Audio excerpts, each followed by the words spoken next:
Hello दोस्तों, और ये है एमसीयू मूवीज मैराथन की 9th वीडियो, जहां हम बात करेंगे मार्वल सिनेमैटिक यूनिवर्स की 9th movie captain America the winter soldier के बारे में। So let's start. Number 1, movie की स्टार्टिंग की फाइट में कैप्टन की शील्ड काफी डार्क होती है ताकि अंधेरे में वो दिखाई ना दे। हालांकि फिर वो शील्ड बाद में कलरफुल बना दी जाती है। नंबर 2, वो सीन जिसमें कैप्टन अमेरिका बिना पैराशूट के ही प्लेन से कूद जाता है, वो कॉमिक बुक से ही इंस्पायर्ड था। नंबर 3, मूवी में बताया जाता है कि नए हेलिकेरियस में टोनी स्टार्क ने कुछ बदलाव किए थे, जिसमें उसने रिपल्सर टेक्नोलॉजी को यूज करने का आइडिया दिया था जिससे वो उड़ पाए। ये वही टेक्नोलॉजी है जो वो अपने सूट में यूज करता है। नंबर 4, फैल्कन का रोल करने वाले एक्टर एंथनी मैकी खुद ही मार्वल को ईमेल करते थे कि वो उन्हें कोई ब्लैक सुपर हीरो का रोल दे दे, और फाइनली उन्हें सैम विल्सन यानी फैल्कन का रोल मिल गया। नंबर 5, मूवी के लगभग हर कैरेक्टर ने एक बार गन का यूज किया है, पर कैप्टन अमेरिका ने कभी भी गन का यूज नहीं किया था।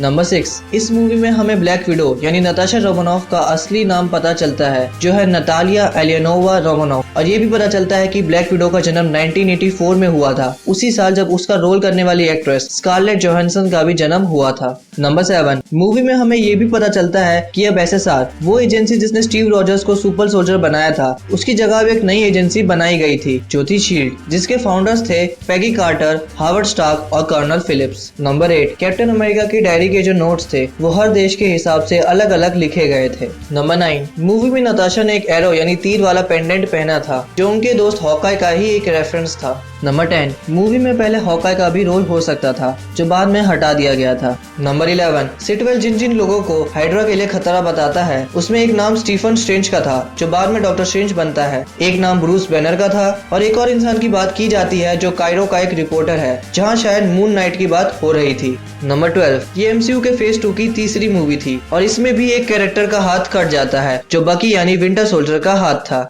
नंबर 13, विंटर सोल्जर का जो मास्क था वो कैप्टन अमेरिका के मास्क का उल्टा था, मतलब विंटर सोल्जर का मास्क उसके चेहरे के नीचे के हिस्से को ढक देता है, और वहीं कैप्टन अमेरिका का मास्क उसके चेहरे के ऊपर के हिस्से को ढकता है। नंबर 14, एक सीन में निक फ्यूरी कहता है कि उसके दादाजी लिफ्ट चलाने का काम करते थे, और असल जिंदगी में भी सैम जैक्सन के दादा यही काम करते थे। नंबर 15, म्यूजियम के सीन में आप एस्केलेटर पर जॉस व्हीडन को देख सकते हैं, जो अवेंजर्स और Avengers as of Ultron movies के डायरेक्टर है। नंबर 16, वो डॉक्टर जो नताशा का इलाज करता है वो जो रूसो थे, यानी इस मूवी के डायरेक्टर। उन्होंने और उनके भाई एंथनी रूसो ने मिलकर ये मूवी और कैप्टन अमेरिका सिविल वॉर को डायरेक्ट किया है, और ये दोनों ही अवेंजर्स इन्फिनिटी वॉर और अवेंजर्स 4 के डायरेक्टर है। नंबर 17, स्टीव और पैगी के सीन में हेली एटवेल ने कोई मेकअप नहीं किया था, उनका चेहरा CGI यानी कंप्यूटर ग्राफिक्स के जरिए बनाया गया था। नंबर 18, एक सीन में शेरन कार्टर अपनी आंटी के बारे में बात करती है, और हम जानते हैं कि पैगी कार्टर ही उसकी आंटी थी।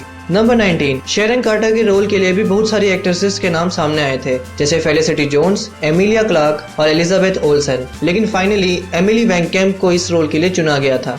नंबर 20, मूवी के मिड क्रेडिट सीन में हम बैरन स्ट्रकर से मिलते हैं, जो हाइड्रा का एक एजेंट था, और उसने ही लोकी की शाही छड़ी की मदद से वांडा और पिएट्रो को पावर दी थी। नंबर 21, मूवी के पोस्ट क्रेडिट सीन में विंटर सोल्जर म्यूजियम जाता है, जहां उसे पता चलता है कि वो ही सर्जेंट जेम्स ब्यूकेनन बार्न्स यानी बकी बार्न्स है। नंबर 22, मूवी में निक फ्यूरी एक दवाई की बात करता है जो ब्रूस बैनर ने बनाई थी, जिससे दिल की धड़कन कम हो जाती है, और उसकी वजह से निक फ्यूरी की धड़कन इतनी कम हो गई थी कि सबको लगा कि वो मर गया है। नंबर 23, कैप्टन अमेरिका के हाथ पर एक स्टार का सिंबल था, जैसा विंटर सोल्जर के हाथ पर भी होता है। नंबर 24, आप स्टीव रॉजर्स की ईमानदारी का अंदाजा इस बात से लगा सकते हैं कि उसने मूवी में कभी झूठ नहीं बोला। उसने अपनी स्पीच में भी यही कहा कि निक फ्यूरी को गोली मारी गई है, ना कि ये कि वो मर गया है, क्योंकि वो जानता था कि निक फ्यूरी जिंदा है। नंबर 25, मूवी के एंड में ब्रॉक रमोलो की बॉडी जल जाती है, जो एक सीधा रेफरेंस था कि बाद में वो क्रॉसबोन्स बनने वाला है। नंबर 26, प्रोजेक्ट इनसाइट के कुछ मेन टारगेट्स थे मारिया हिल, प्रेसिडेंट मैथ्यू एलिस, जिनको आपने आयरन मैन 3 में देखा था, और टोनी स्टार्क यानी हमारे आयरन मैन। नंबर 27, और स्टैनली का कैमियो तो आपने देखा ही होगा, जहां वो उस म्यूजियम के सिक्योरिटी गार्ड का रोल करते हैं। और ऐसे मैंने आपको बताई मूवी के बारे में 27 नई बातें। बाकी बातें जानने के लिए आप मेरे फेसबुक पेज पे जा सकते हैं, और वीडियो पसंद आए तो इसे लाइक करें, और ऐसी बहुत सारी वीडियोस के लिए सब्सक्राइब करना ना भूले। Thank you for watching this video. Bye.